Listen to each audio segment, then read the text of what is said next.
साहित्य, कला और संस्कृति के मंच कलम कथा पर आप सभी का हार्दिक स्वागत है। आज की कहानी का शीर्षक है कमजोर। ये कहानी चेखव की कहानी का हिंदी रूपांतरण है। तो लीजिए शुरू करते हैं आज की कहानी कमजोर। मैं आज अपने बच्चों की अध्यापिका यूलिमा का हिसाब चुकता करना चाहता था। मैंने बोला, बैठ जाइए यूलिमा। मैंने उसे कहा, आज तुम्हारा हिसाब चुकता कर दिया जाए।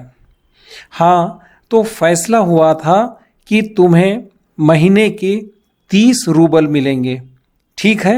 वह बोली, नहीं 40। मैं बोला, नहीं 30।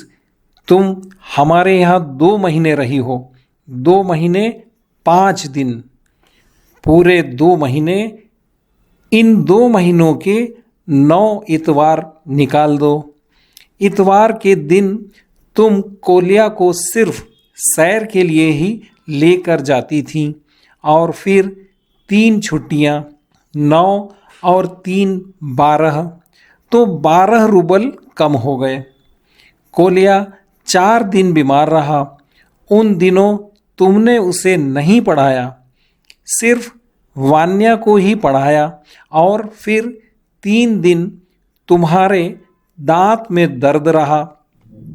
उस समय मेरी पत्नी ने तुम्हें छुट्टी दे दी थी।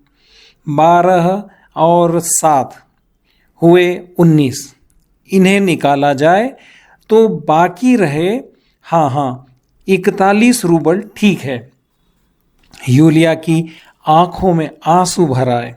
हाँ, एक और बात, कप प्लेट तोड़ डाले, 2 रूबल इनके घटाओ।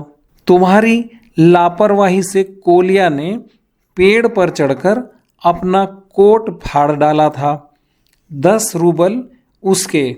और फिर तुम्हारी ही लापरवाही के कारण ही नौकरानी वान्या के बूट लेकर भाग गई, तो 5 रूबल उसके कम हुए।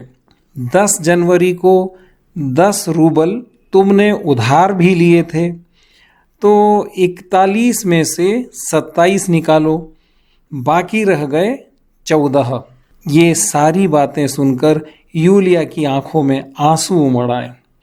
यूलिया बोली, मैंने तो सिर्फ एक बार ही आपकी पत्नी से सिर्फ 3 रूबल लिए थे। अच्छा, यह तो मैंने लिखा ही नहीं, तो 14 में से 3 और निकालो, अब बच गए 11। सो यह रही तुम्हारी तनख्वाह, 3 1 और 1, ये गिन लीजिए। यूलिया ने बहुत ही होले से धन्यवाद कहा। मैं बोला, तुमने धन्यवाद क्यों कहा? यूलिया ने बड़े ही सरल और सहज अंदाज में बोला, पैसों के लिए।